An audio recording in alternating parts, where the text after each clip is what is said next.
GingerGM. Hi guys, and welcome to my UFO.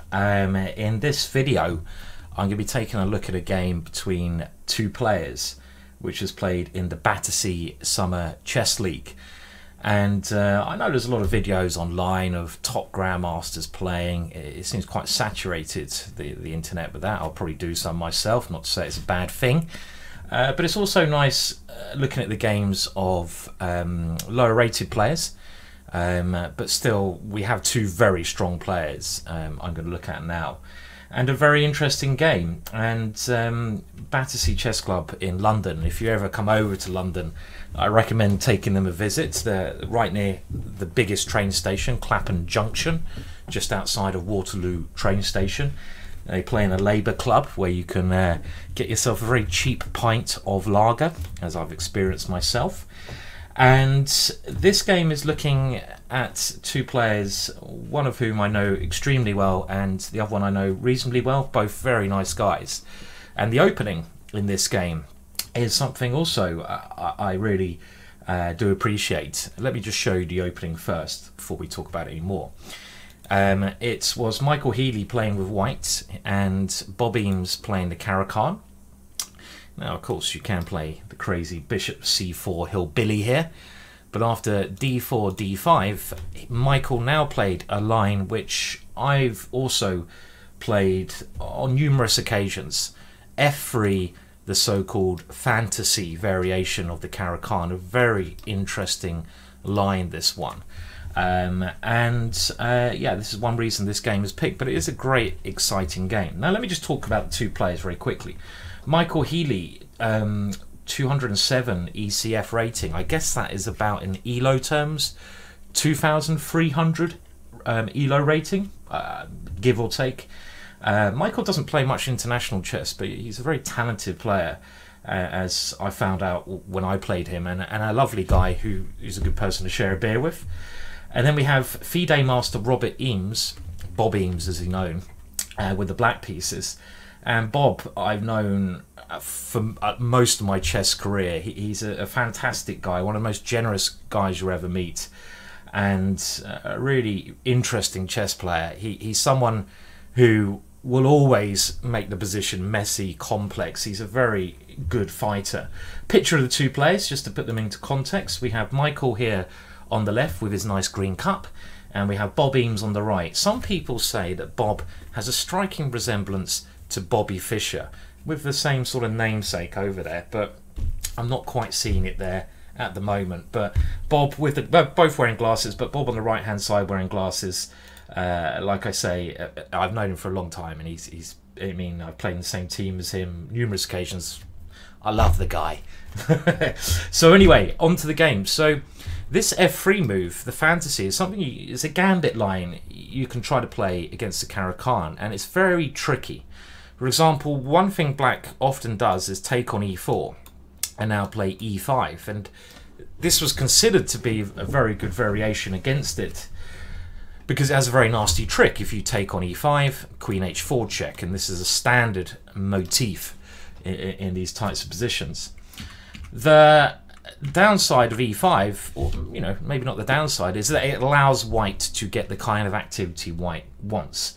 White plays knight to f3, and if black takes on d4, white does not recapture that pawn, instead plays bishop c4 and aims for a quick attack against f7. A bit like a king's gambit, actually, this kind of strategy here. I still think black's okay here, but black's got to play very cautiously and very carefully. So Bob, being Bob, who's an exciting swashbuckler pirate of a player, plays a very interesting idea. Queen to b6. And the idea of this is white has moved a pawn onto a light square. So that means the dark squares become weak. There's something to bear in mind. If you put your pawns on some colour square, the opposite colour squares become weak.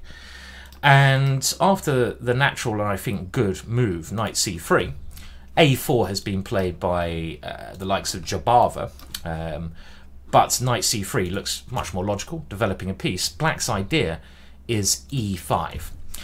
And now when we take on e5, bishop c5. So trying to get some action on these dark squares. And Michael now played a good move, knight to a4. Otherwise, this dark square play becomes too strong. Already a very interesting opening position, because black can give a check on f2.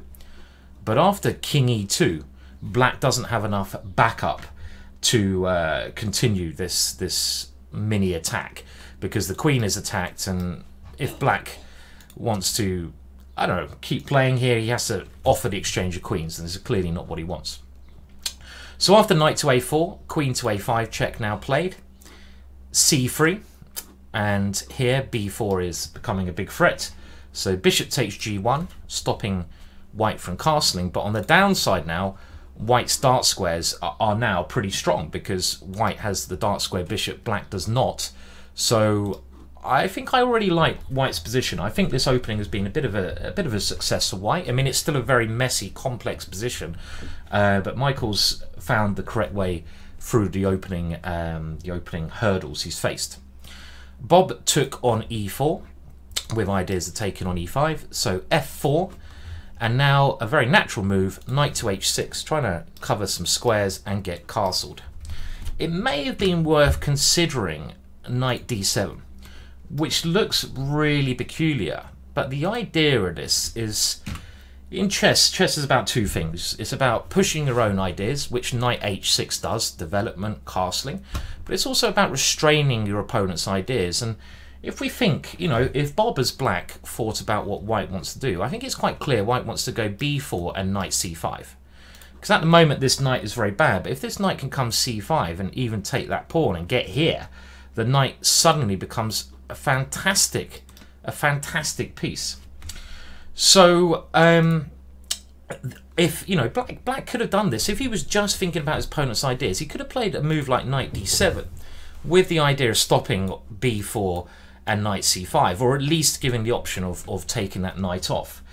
So again, I think a very important thing in chess is really to think about your opponent's ideas. It's a really fine line between balancing your own ideas and stopping your opponents. But I think a lot of guys and girls watching this, and a lot of lower rated players in general, you probably don't think enough about what your opponent's planning. I mean, this is one of my big mistakes I made until I got a lot stronger. I got so you know, tensely interested in my own ideas, I didn't think about my opponents. This is something you need to do. Knight h6, and now white did play this plan. So the knight comes into c5. Black castles, bishop to e3. Harmonious development. White could have taken this pawn, but instead prefers development. I think he could have easily taken that pawn, but I understand, you know, why he wants to develop quickly.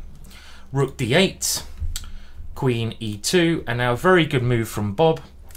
Bob always looking for activity. Where is he going to get activity? a5, and this is a typical way to fight against an early b4 move, trying to get play on the queen side, and I really like this move. Michael now plays an excellent move himself, g4, trying to suffocate the knight and the bishop. The knight now can't come into the game easily, and you'll see for the rest of the game this knight is a real problem that Bob has. A capture on b4, and now again, one thing Bob is extremely good at, he's beaten lots of grandmasters in the past, is active play. And rook a3 I really like, again going for the most active play, and I love this way of pressurizing horizontally from the sides before white can maybe play a move like a3. So a very good active move. Activity is the way that strong players play. h3, ensuring g4 is now kept there. White going for a suffocating kind of thing, and it's a very unique position. And I do like the way that white's not grabbing this pawn. Again, this is a sign of a strong player. I mean, you know, you can wait until a better option arises, and instead white is concentrating on development and suffocating black's knight, and it's really about this in this game. Now here Bob played queen b6, kind of a natural looking move, but I think a much more natural move would have been knight d7, simply developing and aiming to at least get rid or try to force that knight on c5 to make a decision. You know, before I'd have done anything active with black, I'd want to get these pieces in the game quickly. Now if knight takes e4 here, which certainly looks like a standard response, can you see a good option for black here? And this is the typical move when you have slightly better king safety. Well, white's king is in the middle, and white's pawns are double-edged like this. They can be strong, but they can also be too far advanced. So you want to strike while the iron's hot, and it's kind of position here where you should be looking for aggressive moves. Knight takes e5, and this is a standard sack. Pawn takes, queen takes, not even a sacrifice, and here black is very close to being winning. So I think here, knight d7, trying to get all the pieces working harmoniously would have been a much better move. Queen b6 was played, but after rook b1, white has to watch out for this diagonal. Bishop e6, king f2. The king is much better here.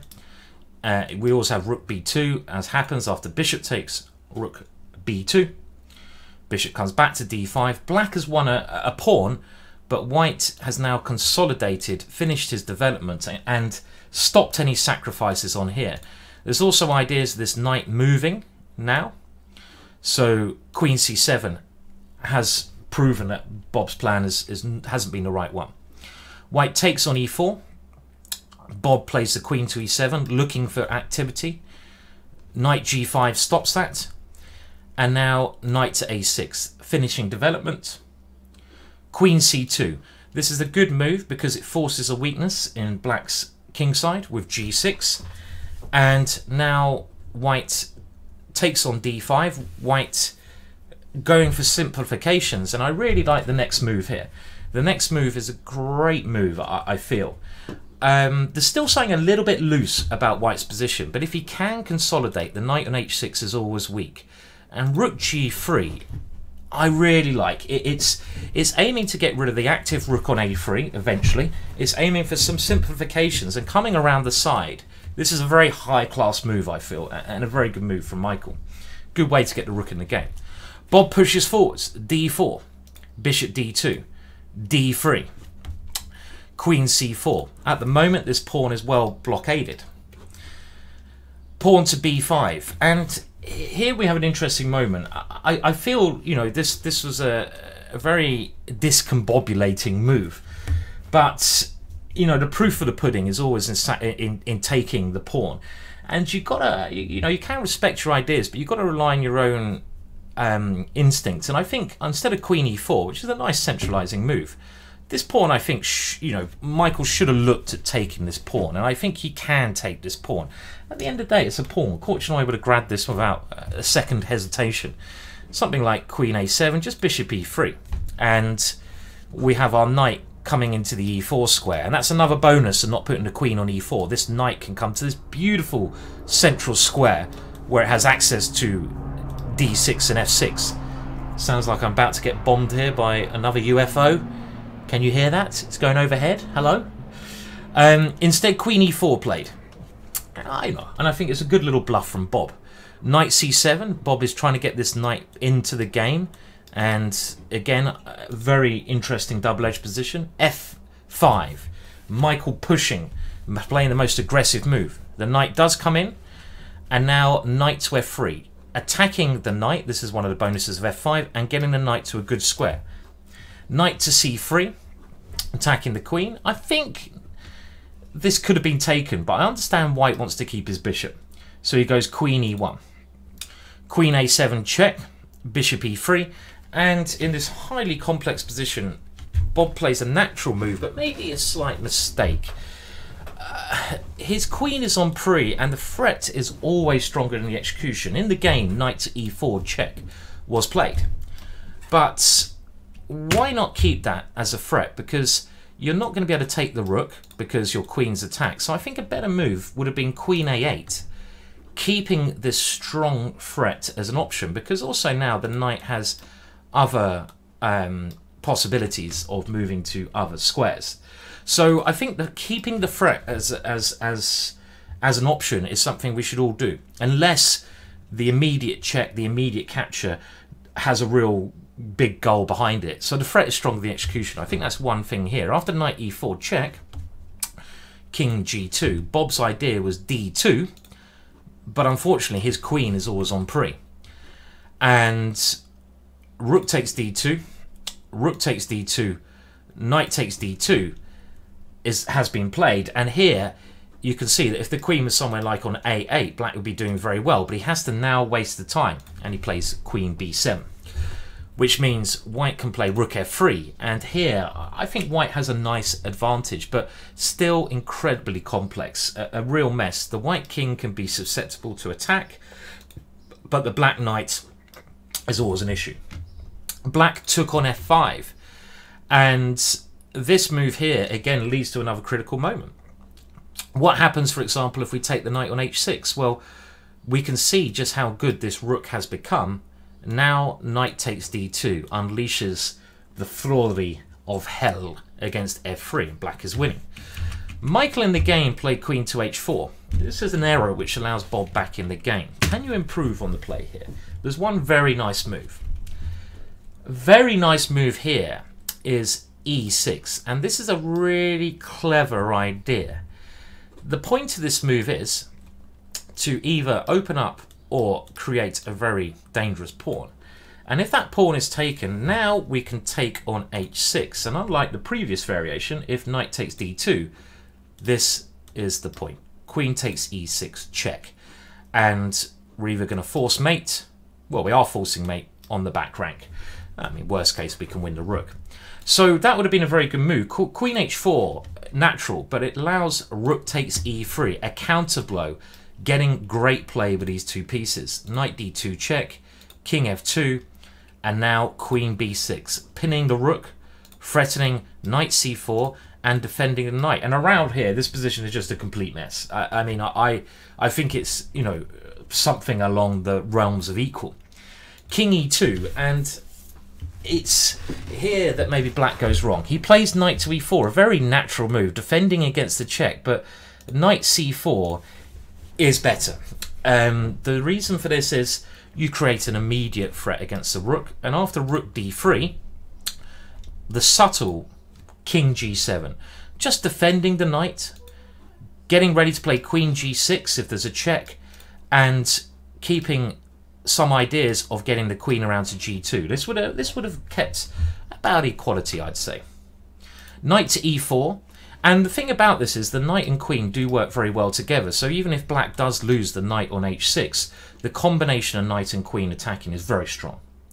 g5, and now this knight cannot be saved, so black goes queen d4, activity, pawn takes h6, and now a critical mistake. Where do you check with the queen? Yes, you'll exchange down, but the king on e2 is open. Well, I think after queen b2 check, black is in trouble. In these kind of positions, it does make sense to keep the queen as near to the king as possible, and for some reason, it just looks more natural here. After king f3, the point is, and this is a very hard move to see, black now has a waiting move. And again, this comes back to my main point. This is one main point I think to take away from this game. Always think about your own ideas, but about your opponent's ideas.